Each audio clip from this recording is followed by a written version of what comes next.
All right, good morning, and this is our community development meeting. Our chair is not present this morning, Councilman Worthy, so I will be chairing this meeting, and this will be concerning our community development information. And at this time, I'll just turn it over to Mrs. Baker, who is the person that is in charge of our community, the CBG department.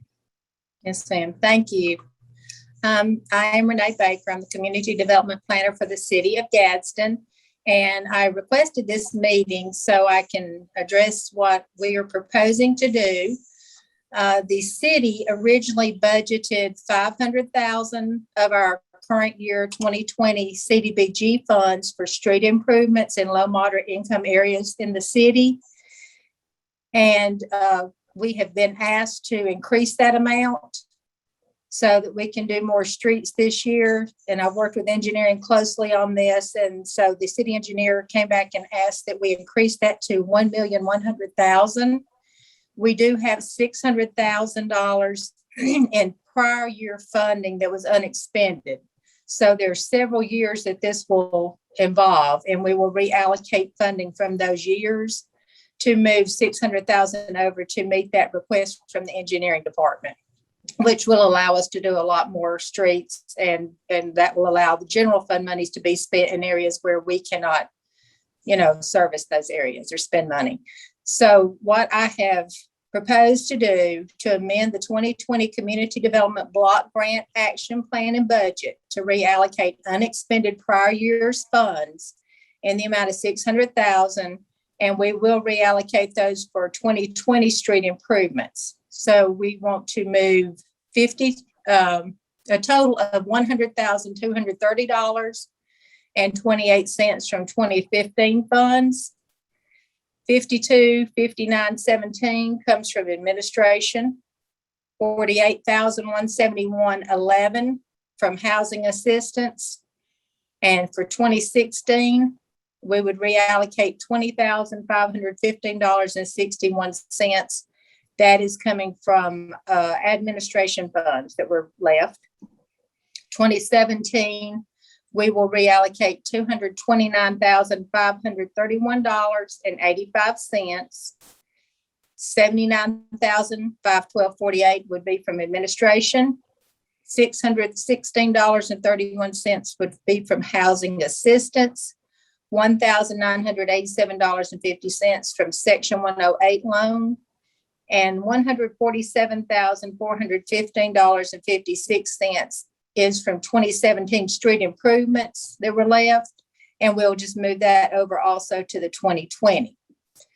The 2018 funds, we plan to reallocate $66,501.84. $57,369.34 would be from administration, and $9,132.50 from public services. That was 3 agencies that did not spend their complete funding during that time frame, and were unable to expend those funds.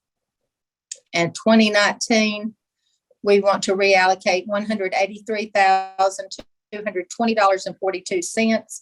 $13,934.45 would be from administration, $55,240.83 from housing assistance, and $114,045.14 is actually street improvements from last year that were monies left that we will move over to 2020. So in total, again, we're anticipating moving $600,000 to do those street improvements for this year. Okay. So the total amount of money for street improvements. Yes, ma'am. If the proposed amendment goes through and the council passes that, it will be $1,100,000 of community development block grant funds for street improvements in low moderate income areas within the city.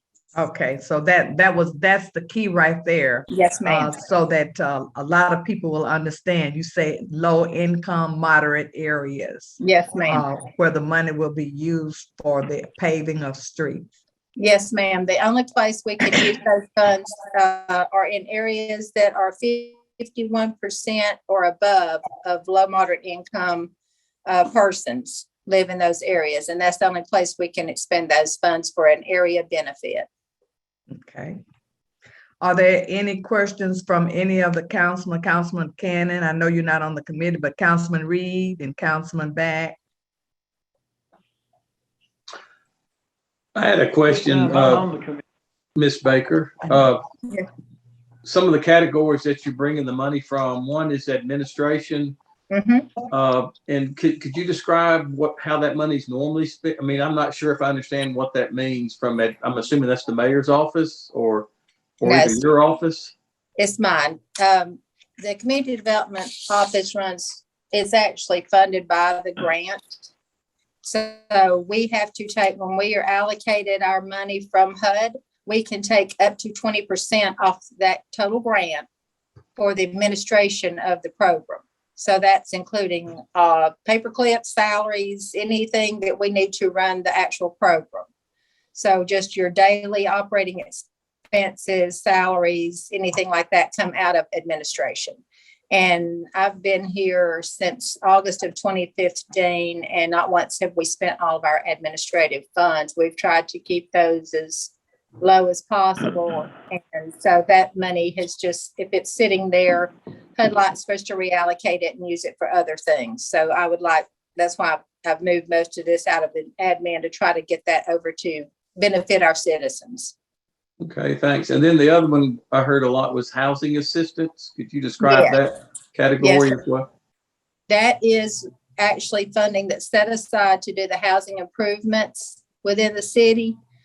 We had, let me look back here, I think I had $616.31 from 2017 left. And then we had another one was, I think the big one was $55,240.83. And that was 2019 money, which was actually during COVID. It was actually the time during COVID that we were basically shut down and could not go into homes to do housing repairs during that time. Yes, ma'am. And so HUD used to allow you to go back and use prior year funds for various things and just pull it forward, and what they called first in, first out. But they changed that within the last couple of years, where it is a year by year grant, and they like for those expenditures to come out of that current year's grant. So since we really didn't feel like we could go back and use that funding for housing assistance at this time, we just felt the best way to do that was to bring it forward to use for street improvements. And when I say street improvements, that doesn't mean just going out and putting some asphalt down. They do milling and grading. They put in sidewalks, they do curb and gutter, and they do handicapped accessible sidewalk areas. All right. Well, thank you so much. I appreciate the explanation. Yes. Thanks. You're welcome. Renee, I have one if you don't mind. Sure. Do you have an updated map on the qualifying streets? At one time I had one or had seen one. I don't know exactly where if I have any or whatever, but I think updated map. Do you have one? We have a current map. The HUD has not, at the last time we discussed this, actually put in the block grants. They had the qualifying census tracts, but they had not done the block grants. And so when I asked HUD about that, they said to go ahead and move forward with the current ones, which they have, which were 2020. So that's what we're doing. And as soon as those block grants come through, then our GIS folks will try to update that and get that new map done for us. But I can make sure that you get one that is available that we are working off of. Would you get one for all the council members? Certainly. Okay. And if you've not spoken with the city engineer about the streets that are proposed to do in your district, please do so we can ensure that we have the ones that you want done and that they are qualifying before we move forward. Yes, he usually sets up a time with us to go over things like that. So I'm quite sure. I know his office has been real busy concerning a lot of our drainage. Yes. And things like that. So hopefully, I'm going to say in the future, he'll probably be setting up times for us to meet to see when Yes, whether ma'am. the qualifying streets or the qualifying areas. And I know he had given me a list of streets that they had spoken with each of you about at some point. And so I just asked them to wait until we get all this through before anything is put out for bid. So if you have any questions about which streets those are, please reach out to Mr. Williamson about that. All right. Is there any other questions from council members? Councilman Cannon, I know that you're not a member of the committee, but I just thought maybe you might have had questions to ask. Yes, ma'am, I am a member of this committee. Oh, okay, okay. I thought I heard you say that you wasn't a member, but that's why I was calling on everybody that was here if they wanted to have a question or have a comment. That's all. I'm not Councilman Reed. I just need the streets in District 6 that qualify. Yeah, I had asked her to. Taking on some streets down there that off Western Avenue down in that little section. I just want to make sure they're still on the list. They are, I guarantee you they are. Western is too. Well, I had asked Ms. Baker if she would just give us a list of the current ones right now. And when they do upgrade the list or the map, then she can give us a copy of the upgraded map. So, okay, Ms. Baker, let me ask you this. Are you, I know we had this meeting today. Are you asking for this to be brought up in council meeting? No, ma'am, I'm not Okay. pushing this. It is fine. I did speak with the city clerk. It is okay if we wait and put this on pre-council next Tuesday. Okay. I'm trying to get this through without pushing it. And yet at the same time, I am trying to meet somewhat of a time frame so that we're not getting into a time where our costs are going to increase. Right. Because right. engineering is expecting those costs for street, paving and asphalt and things to go up. Okay, all right. Yeah.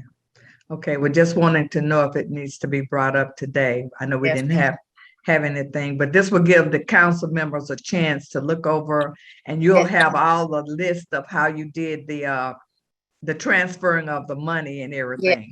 And that Yes, way ma'am. that will be where everybody will know what's going on and how you did what you did. And also when you do present it, or just be available to discuss or have some comments on it concerning that. Yes, ma'am. Okay, is there anything else? All I had. All right, we thank you. We really thank you for the job that you're doing. And I know this will be an exciting time for all of us, especially for the paving of the streets. Yes. Coming at this time. I know a lot of people will take issue that is close to election time, but that's just the way things fall. And that's the way the process, and I don't think that a lot of people understand the word process, in that there's a process that you have to go through for different things to be done. I think they know, but that's just the issue that they want to have with the city, because we have a process at home that we do various things. Well, in my world, it is a very rigid process. I know when you're dealing with the federal government and their funds, and you have to be pretty much exact about how you use their funds. Yes, ma'am. And so because of that, I understand, but it's still a good thing and a good day in that we will be able to eventually begin to pave so much needed streets. Someone asked me yesterday when we were going to pave some of these roads, and I just looked and smiled. But if there's nothing on that. if there's nothing else, then this community development meeting will be adjourned at this time, and we'll be getting ready for our pre-council meeting at 10. So thank you again. Thank you. All right. Good morning. Good morning. I'm Cynthia Tolles, president of the Gadsden City Council, and we're conducting today's work session via teleconference. This meeting is being broadcast on Facebook Live and will be available later on Channel 99 AT&T Uverse and the City YouTube. And just a reminder for everyone, the work sessions give the council an opportunity to review items on today's agenda, as well as any ordinances and resolutions that have been routed for the council's consideration. Our meetings are informal and no official action is taken. At 11 o'clock, we will have an update from the EMA director and the fire chief. So today we'll look at today's agenda, and we have 3 items for unfinished business. And there items number 9 is an ordinance amending the city code section 18B regarding rental property inspection that was presented last week for first reading. And it changes the fees for additional follow-up inspection from $15 to $50. Item 9B is a resolution ordering abatement of nuisance on property located at 312 North 3rd Street. And it was tabled for 30 days on August the 24th. And the recommendation for the building department is to adopt the resolution. Item C, no council action is required regarding this property located at 308 Miller Street in District 6 because the nuisance has already been abated by the owner. And the item 10 is a resolution authorizing participation in the Alabama League of Municipalities Economic Development Academy. This approves the city's application, which is a year-long commitment. And our item 11 is a resolution authorizing an agreement with the State Department of Revenues related to the exchange of tax returns and information between the city and the State Department of Revenues. Are there any comments or questions from council members concerning today's agenda?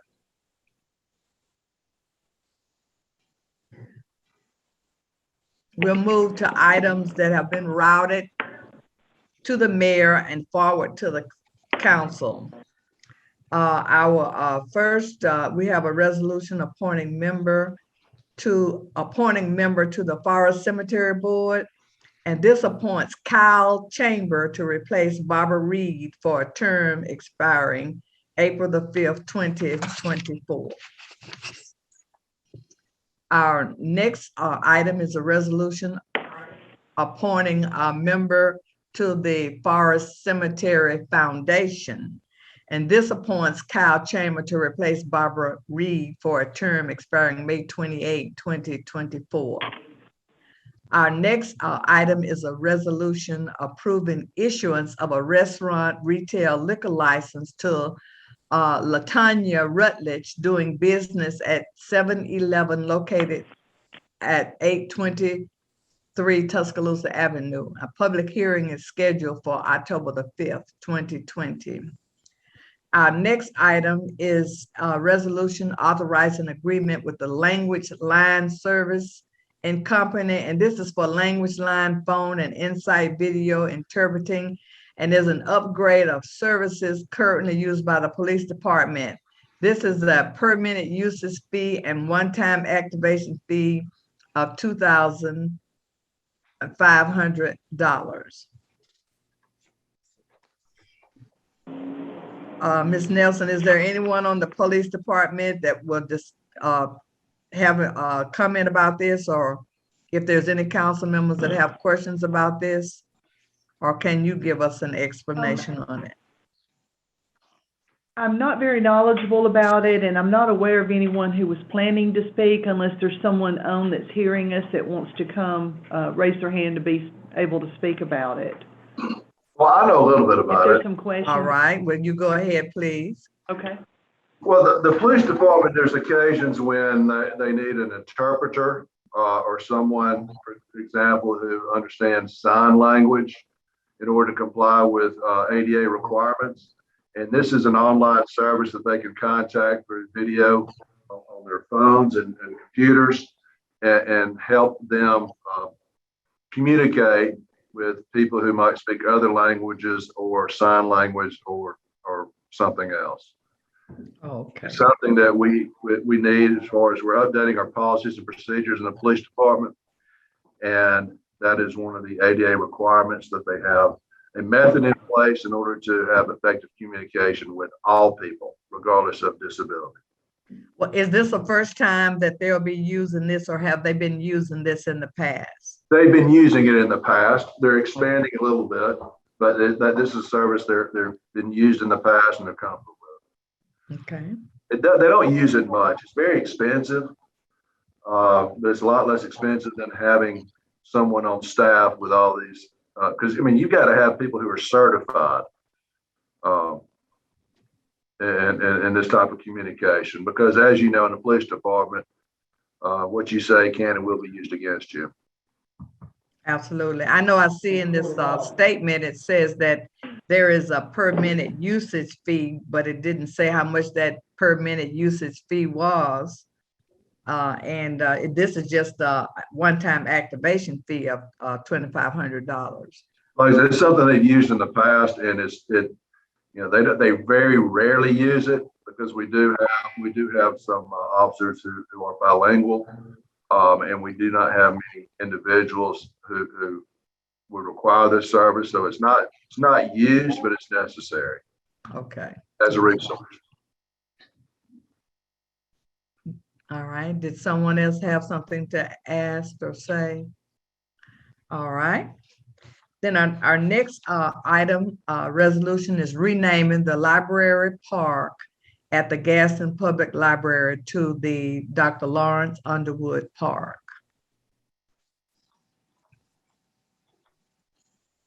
We have, this is all of our items for pre-council. Madam President, I believe Craig Scott is on now to talk a little bit about the resolution on the library park. Okay. Mr. Scott. Yes, Dr. Tolles and council members.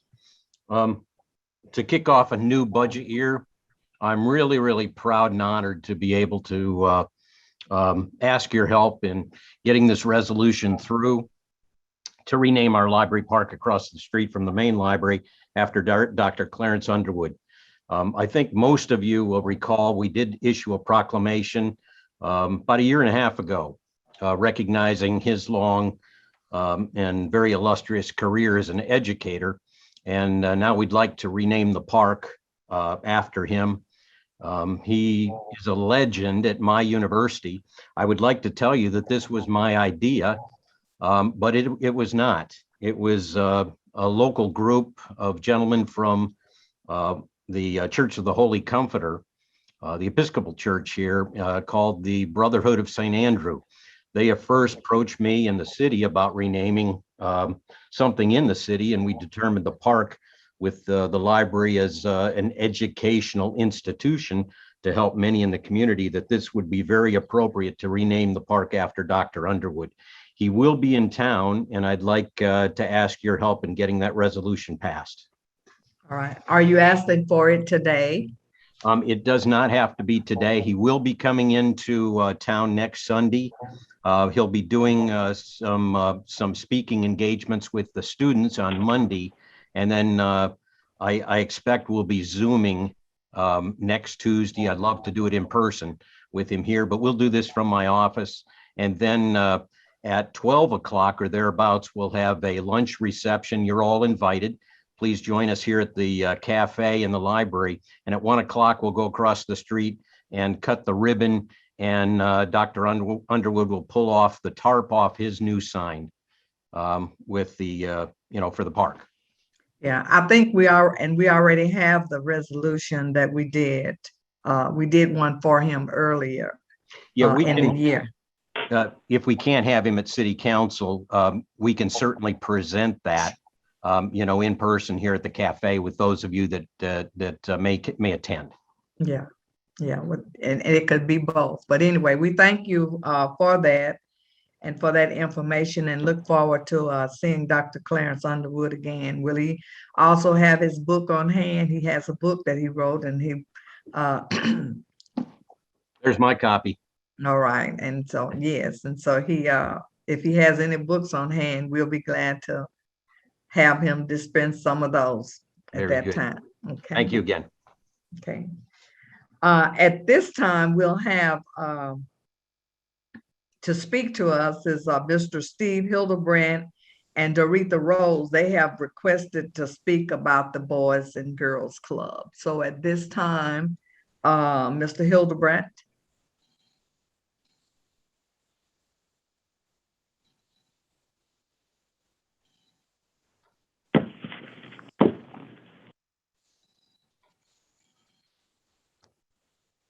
Can you hear me now? Yes. Okay. Here we And go we now. can, yeah. Now, I've only been Zooming now for 2 years, so sooner or later I'll be able to get this right. Thank you for the opportunity to appear before the council today. I know the Boys and Girls Club has been to the council in the past, and we've had several things that have changed over the last year or so. And one of which is that I'm now the chair of the board for the Boys and Girls Club, and we have a new director, and that is Miss Dorothea Rhodes. It's now our director. We just wanted to give you an update of sort of the activities and some of the things going on at the Boys and Girls Club. We are so appreciative of the council. Of course, you own the building that we occupy. Many of you have provided discretionary money or specific purpose money that we've been able to use over the course of time. And we just felt like it was time for us to come back now that the summer was over and just kind of give you a report of what's going on at the Boys and Girls Club. So with that, I'm going to ask Miss Rhodes to unmute herself and give us that report. Thank you, Mr. Hildebrandt. Can everybody hear me? Okay. Yeah. My name's Dorothea, officer at the Boys and Girls Club of Gaston, Etowah County. And I want to again thank Mayor Guyton and the City Council for the support that you all have provided for the Gaston, Etowah County Boys and Girls Club. As a result of your support and funding, we were able to purchase supplies for family care packs, school supplies, and various other general supplies that played critical roles in meeting the needs of our members. Since opening in November 2020, we had the opportunity to service over 300 members. At the Boys and Girls Club, the focus is always on the youth. We offer a safe place for the members to learn and grow by incorporating tutoring, homework help, career exploration, money management, healthy habits, ACT prep, a hot meal program courtesy of the Gadsden City School System, baseball, tennis, cheer, and football camps. We can do these things in part because of the support and resources from the City Council. When providing programming services, we know it takes a village. It takes a village to help the youth be successful. We're a part of that village. We provide services focused on the success of every member. During this year's summer camp, we went old school. Our activities focused on old school games to get the members to put down their cell phones and engage in educational experiences while having fun. Youth were taught old school games which required teamwork, socialization, and problem-solving skills. Who would think a game of hopscotch would teach math, coordination, and timing? A game of double dutch taught timing. You know, the time, the rope, you know, when you throw the rope and the time to run in. Teamwork, it took skills to throw that rope. Coordination, discipline, and awareness. Again, learning and having fun. We're working to provide our youth with a unique opportunity and experience that they can take with them throughout life. Through our connection with Academy's high school anglers bass pro training, our youth were able to learn the fundamentals of fishing, selecting their bait, threading their lines, and even casting. Our youth were able to take home some basic fishing equipment. We made homemade ice cream and had a barbecue for the members. We held a tennis and a baseball clinic. During the United Way Day of Action, partners worked with the Boys and Girls Club to build an above-ground garden to teach our youth life skills. Each experience is fun and learning for not only our members, but we as staff, we also learned ourselves. Currently, we're servicing youth in the Gadsden, Etowah County areas. We transport from Donahue, Litchfield, Stripling, Floyd, Emma Sanson, and we pick up our hot meals from Gadsden City High School. But we do have a challenge, and that challenge is reaching our youth in East Gadsden. We are supposed to meet our youth where they are. We have a 15-passenger van that picks up in East Gadsden, but that van is currently full. Most of our members from the East Gadsden area, and they deserve the opportunity to attend the Boys and Girls Club and participate in the awesome programming that we provide. Because of our transportation challenges, we've had to turn down 12 youth in the last month. We need a van or services to transport our youth from East Gadsden to the club as the parents are trying to get back to a sense of normalcy. In closing, as a club, we're mission driven and all about the educational success and well-being of our members. Our youth believe in our mission as well because of our continued commitment to do what it takes to ensure the success of every young person that comes through our doors. I again want to thank Mayor Guyton and you, the Gadsden City Council, for the opportunity to provide you all with this update of the Gadsden Boys and Girls Club. But most importantly, we want to thank you all for the support, the continued support, because at the end of the day, it's all about our youth. Thank you. Thank you. Are there any questions for Ms. Rowe? Ms. Rowe, do you know how many students, children that you can pick up in East Gadsden? Right now, we're actually picking up the 15 that we within the passenger van. The 15 passenger van that goes to East Gadsden is actually full, but sadly, as I said, I had to turn down 12 thus far. And we've been trying to find a solution to how can we get to these teens or these youth, because most of the parents are actually trying to go back to work. And we have a van that picks up in the Alabama City area. That van is not currently full. We have 6 that we're picking up on that van, but it would be difficult to try to pick up our kids on the Alabama City side and make it to East Gadsden in time and not leave those youth standing outside for long periods of time. Ms. Rhodes, I have a question. First of all, thank you for what you're doing and welcome to Gadsden and the Boys and Girls Club. Thank you. And Etowah, what a great organization. Yes. If you had a second van, do you have personnel that could drive that van? Yes, sir, I do. We've planned that out, and we have a second person. And with our insurance, you have to be, 25 or older, and that person is actually 42. She's really responsible. Wonderful, great, glad to hear. Yes. Any other questions? I would, this is just a comment. I'm one of 7, but I think we all want to try to help as much as possible and continue the help that we give. I mean, it is troubling to hear there's 12 students that would like to come, but they can't get there. So exactly, let us put our heads together and see what we can do and talk with the mayor's office, transportation, or fleet services or whatever, and see if there's an opportunity to give you guys a hand with transportation. Well, thank you. Yes, ma'am. Thank you. Yeah, and I'd like to first of all congratulate Mr. Hilbrand for his chairmanship.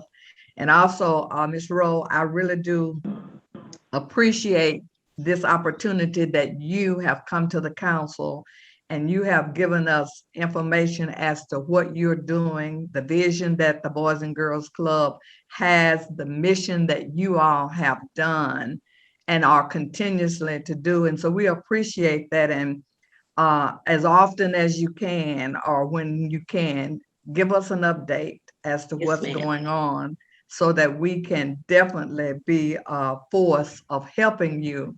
I do concur with Councilman Back that we'll try to put our heads together, and I'm sure that there are citizens out there that are listening that maybe are capable, that are able, and they may have some ideas and they may have some suggestions as to how that they can help the Boys and Girls Club. Boys and Girls Club is known throughout the country. Yes, yes. For the work that they have changed lives of various people.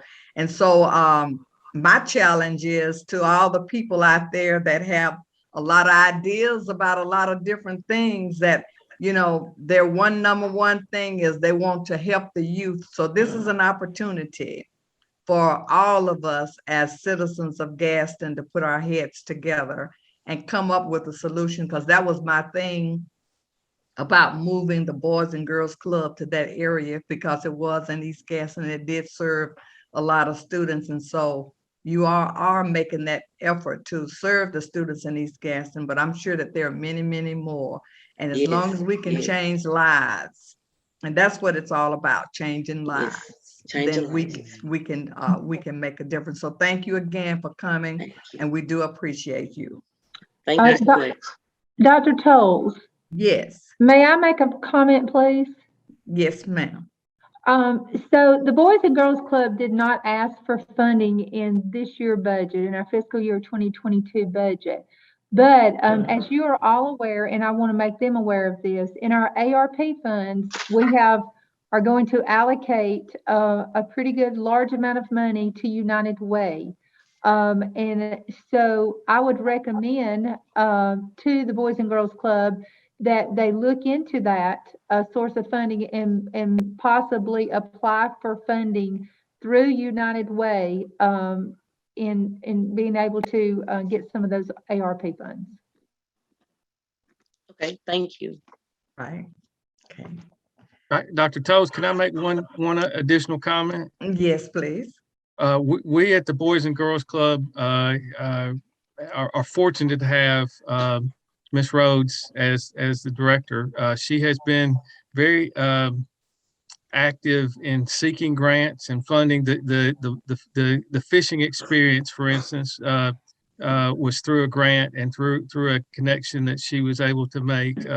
We had the baseball clinic was actually done with professional resources through a grant that she obtained as well. So we're actively seeking funding for not just the things that we need, but also for the additional programming to make the difference for these students and these members, be able to be impactful for them. So we're fortunate now. We're in a much better place financially than we were, even just a year and a half ago. And you mentioned the Facebook and the broader audience. I will tell you that we're always looking, because our board rotates. We're always looking for board members. So if there's someone out there that would like to be a member of the board of directors for the Boys and Girls Club, please contact me. We would love to be building a list for people that were interested in being involved in the Boys and Girls Club. Right. Thank you very much for that information. Here again, thank you, Ms. Rowe, for coming on, speaking with us today. Does the council have any further questions or comments?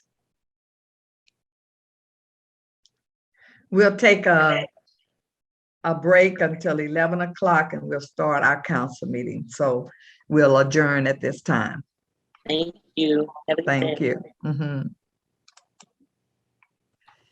Good morning. Good morning. I'm Cynthia Tolles, President of the Gadsden City Council, and we're meeting today teleconference. Today's council meeting is being broadcast on Facebook Live and also can be viewed later on Comcast Channel 99, AT&T Uverse, and the City of Gaston YouTube. This meeting of the City Council will now come to order. The chair calls on City Clerk Alva Nelson for the roll call. Councilwoman Tolles. Here. Councilman Williams. Here. Councilman Worthy is absent today. Councilman Back? Here. Councilman Wilson? He was here earlier. I think he might be joining us shortly. Councilman Cannon? Here. And Councilman Reed? Here. I see Councilman Wilson. Here.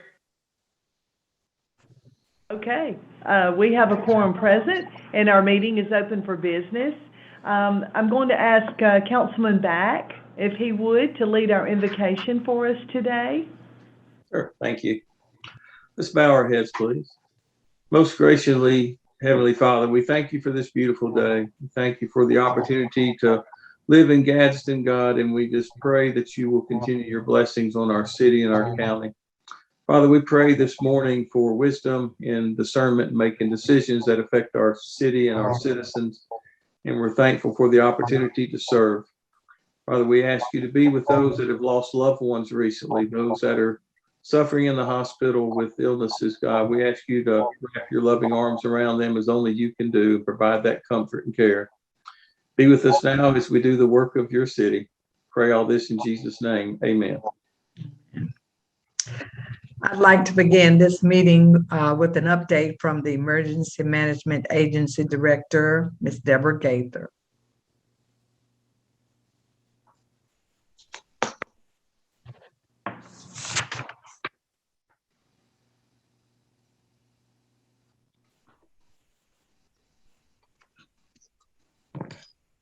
Okay, I think I'm getting it. Do you hear me now?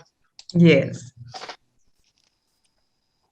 Good morning, everyone. Good morning. I bring a little better news than I have in the past, and that's something that we've been looking forward to. Our numbers have gotten ever so slightly better. Our hospitalizations are down a small amount. We're at 96%. Being full in critical care unit. So we do have a few beds with staffing available in critical care. We also have new cases this week of 204. So that number is much lower than we've been experiencing. It's not an awesome number, but it's better. So we need to keep going in the direction that we're going. Also, our positivity rate is at 21.8%. The statewide positivity rate is 13.2%. So that puts in perspective for you where we stand in Etowah County. Our positivity rate is much higher than the state average.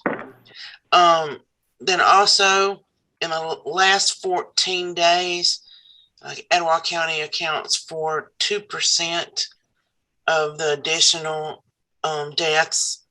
We've reached the total number of 462 at this time.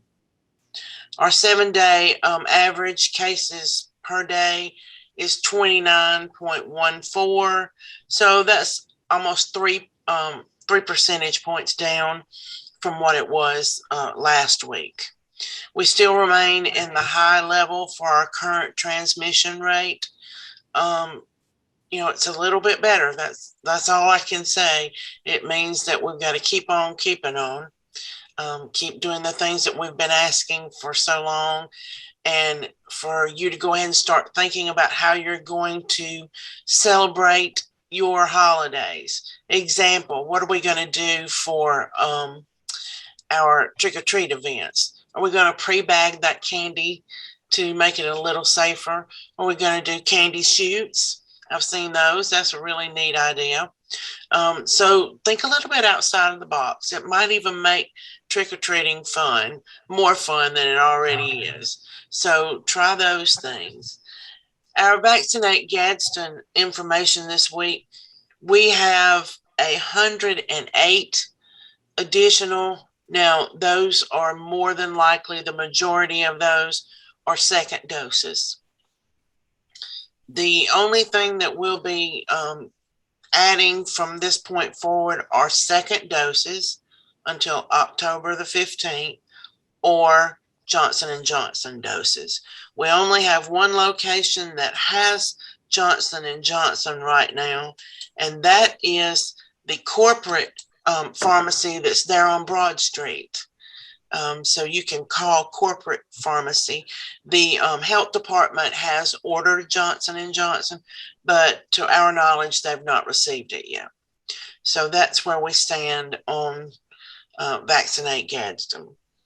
Then if I may, one closing reminder is, or two closing reminders, is October 5th is the annual drive-through flu clinic.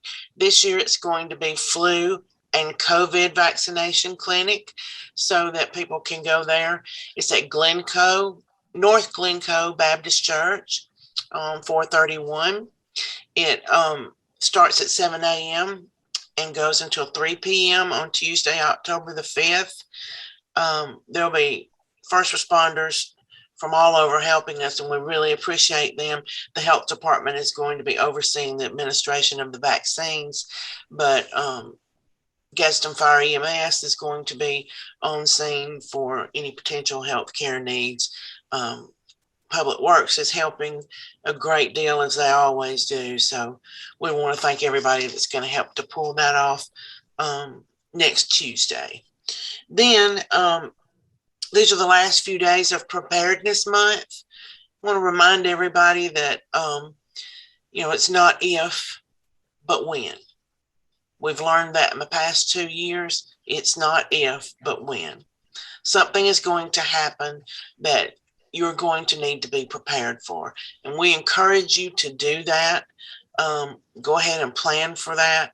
You can visit our website at gecema.com, or you can go to ready.gov. But do what you can to help you, your neighbors, your family, your church, your business, to be more prepared for any type of disaster within boundaries of Etowah County. Thank you all. Does anybody have any questions? Yes, Ms. Gates, I have one for you. Okay. We do the annual trick or treat. We do the annual trick or treat on Wall Street every year. Last year we did the car drive through with one lane. It seemed to work pretty good. We probably had 2,000 to 3,000 cars come through there. This year we're going to make it double lines, and that way we might could speed up the process. You think that would be a good idea this year with COVID like it was? We did it last year. It seemed to work out in one line. Yes, sir, I do.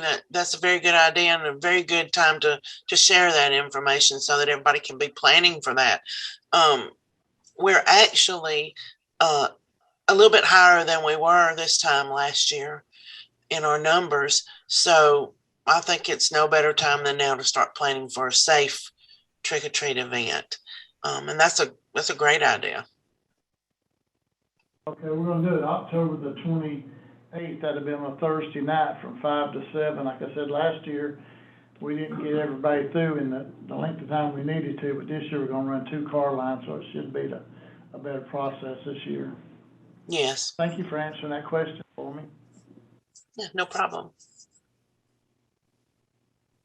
Okay, thank you, Ms. Gaither, for your update, and we appreciate everything you're doing for us. Thank you. At this time, we'll have an update from Chief Reed. Good morning, Madam President. Good morning. Good morning. Mayor.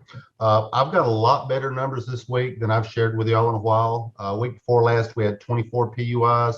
This last week, we only had 13. I'm not going to get my hopes up, but it does seem like we're trending down a little bit. I have no fire personnel out with COVID and no one exposed and no one out with families. So those are the best numbers we've had in months. We'll be assisting the EMA, as Ms. Gaither said, on October 5th. And we are in the process of getting with the other first responder personnel for our annual first responders trunk or treat by the amphitheater. We will be doing that social distancing. Our crews will be wearing their masks. Also, we have started back with our October projects that since Fire Prevention Week is in October, the entire month of October, we generally go to schools and do outreach programs. When we do that, we will be doing it social distancing. We won't be going in the building. If we can do it outside and keep our distance, we've started that program back. Very good. Any questions to Chief? Thank you for that good report, and we continuously to pray and believe that our numbers are going to go down. You know, Thank you, ma'am. we won't go back to the way we used to be, but we'll get back to some normalcy, a new norm, as they call it. Yes, ma'am. Thank you. All right, thank you. We will now continue with our agenda. The chair will entertain a motion to approve the minutes of the work session and city council meeting that was held September the 21st. So move. Second. Clerk, will you take the vote? Councilwoman Toles, Yes. Councilman Williams, Yes. Councilman Back, Yes. Councilman Wilson, Yes. Councilman Cannon, Yes. and Councilman Reed. Yes. Motion carries to approve minutes. The chair will entertain a motion to ratify payments of accounts for the week of September the 17th through the 23rd. So moved. So move. Second. Clerk, will you take the vote? Councilman Reed, Yes. Councilman Cannon, Yes. Councilman Wilson,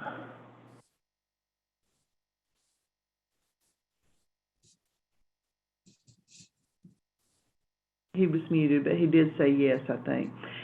Councilman Back, Yes. Councilman Williams, Yes. and Councilwoman Toles. Yes. Hey, I'm back. Sorry about that. That's okay. Are you a yes for the ratifying of the payments? Very good. Okay, it's a unanimous vote for ratification of the accounts payable for the week. At this time, we have a proclamation that I'll read for the mayor, and the proclamation reads as follows.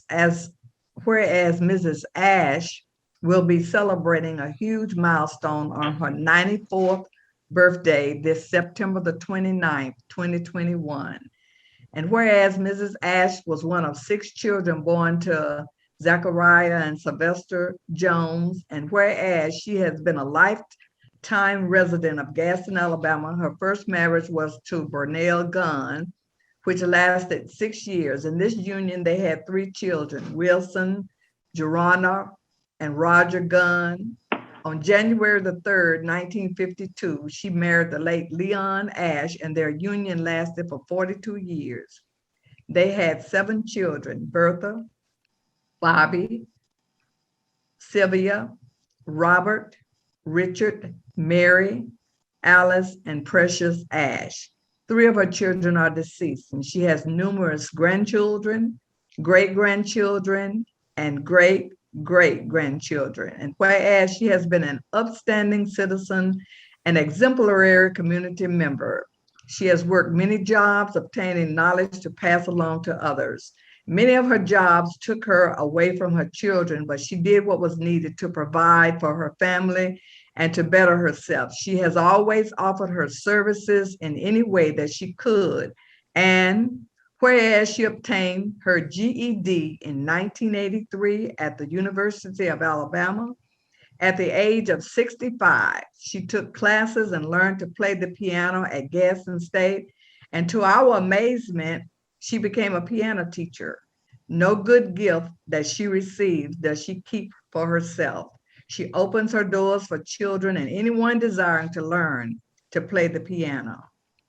Prior to the pandemic, she hosted piano recitals in her home.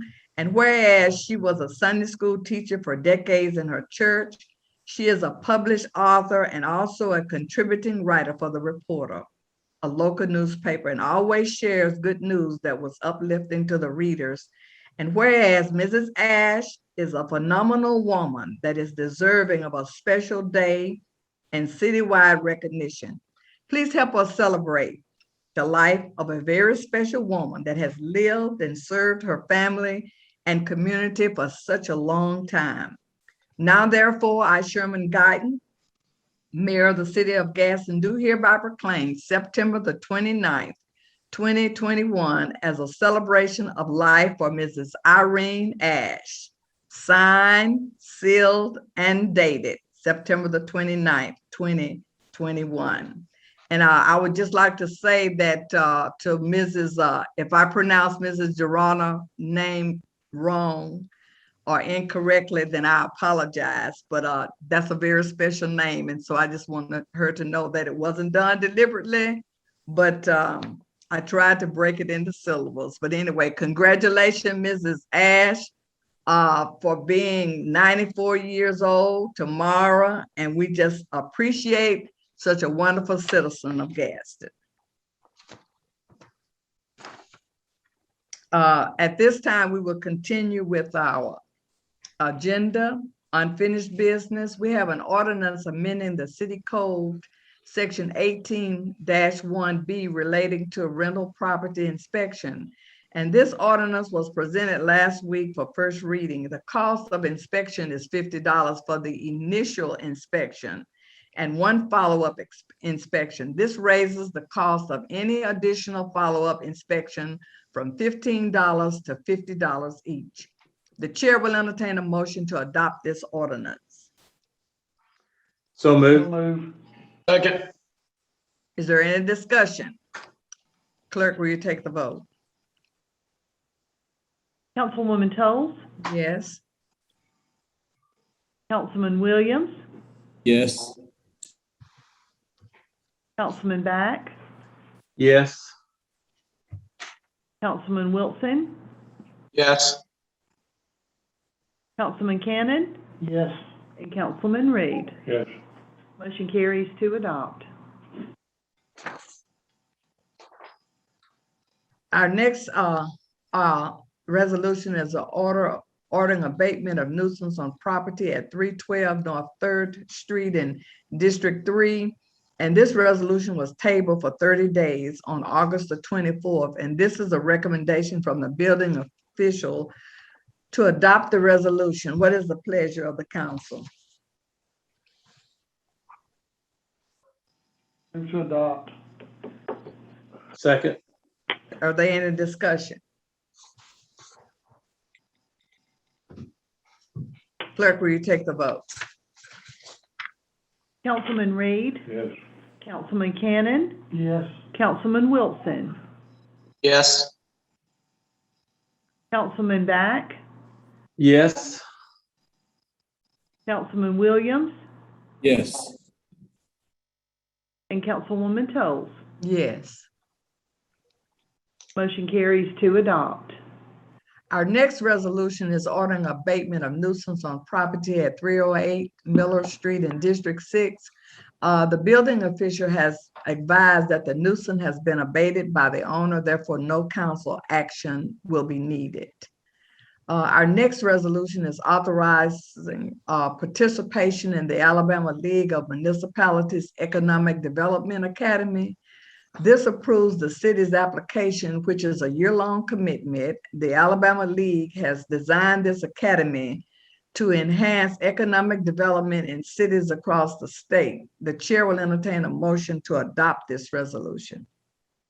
So moved. So move. Is there Second. any discussion? Clerk, will you take the vote? Councilwoman Toles, Yes. Councilman Williams, Yes. Councilman Back, Yes. Councilman Wilson, Yes. Councilman Cannon, Yes. and Councilman Reed. Yes. Motion carries to adopt. Our last resolution is authorizing agreement with the State of Alabama Department of Revenue. This relates to the exchange of tax returns and information between the city and the State Department of Revenue. The chair will entertain a motion to adopt this resolution. So moved. Second. Are there any discussion? Clerk, will you take the vote? Councilman Reed, Yes. Councilman Cannon, Yes. Councilman Wilson, Yes. Councilman Back, Yes. Councilman Williams, Yes. Councilwoman Cole. Yes. Our next Motion item. carries to adopt. Our next item is new business, and we have none. Department reports, committees, boards. We have a report reading from Ms. Rosser.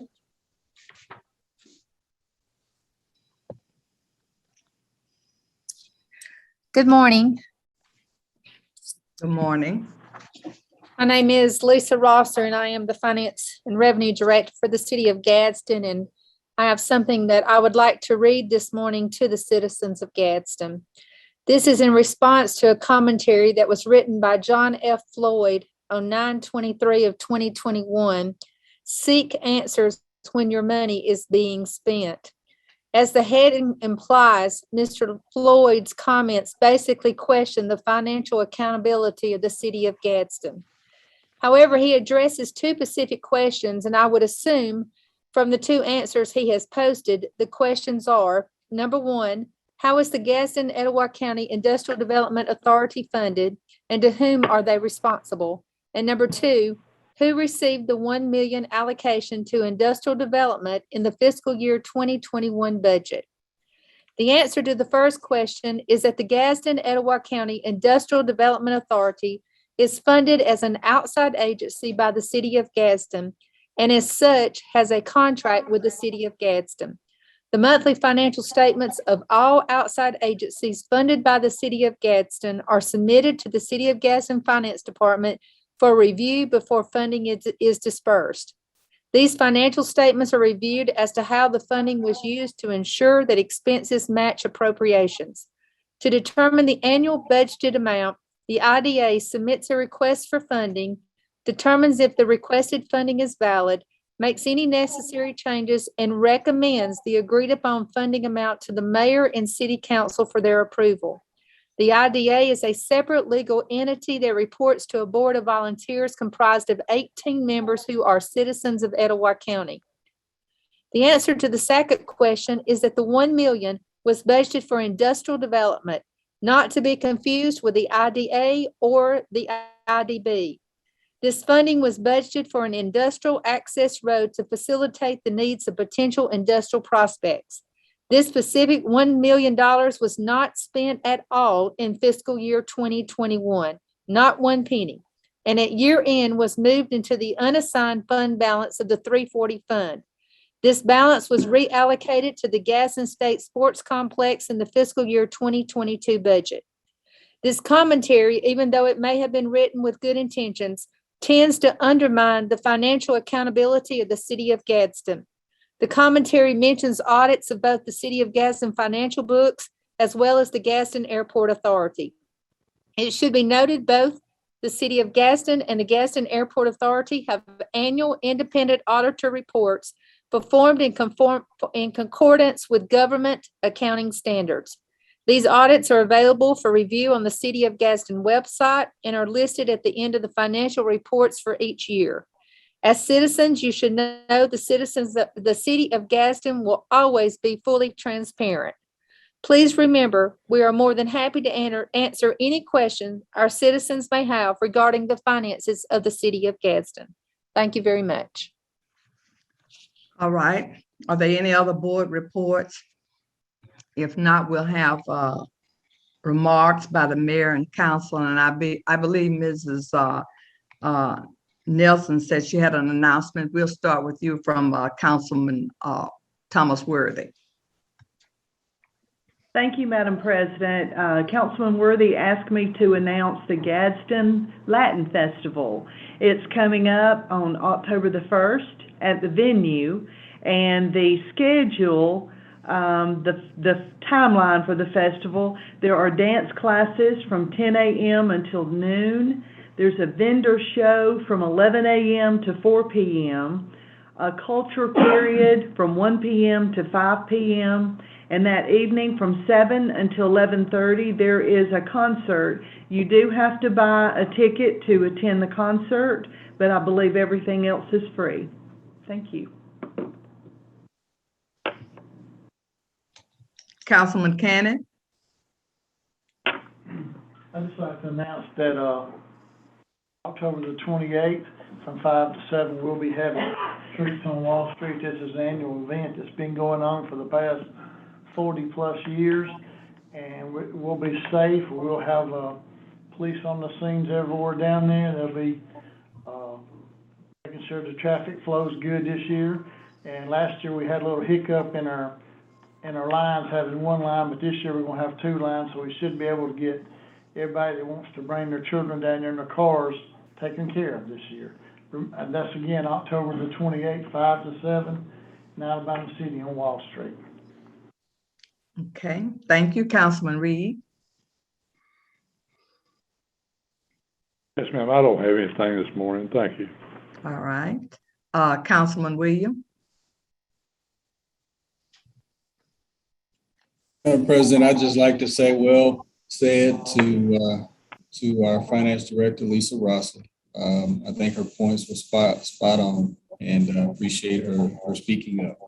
And I think she speaks on behalf of the majority of the council, and I do appreciate the work that she's done and the transparency that's been shown over the years relative to our finances. Thank you. Councilman Back. I don't have anything this morning, Madam President. Thank you. Councilman Wilson. I don't have anything, ma'am. Thank you. All right. Mr. Rogers, did you have something? Yes, ma'am. I got a message from Chief Reed. He just wanted to clarify his announcement this morning about the first responders trunk or treat that will be held in the parking lot of the Gadsden Mall on Saturday, October 30th from 6 p.m. until.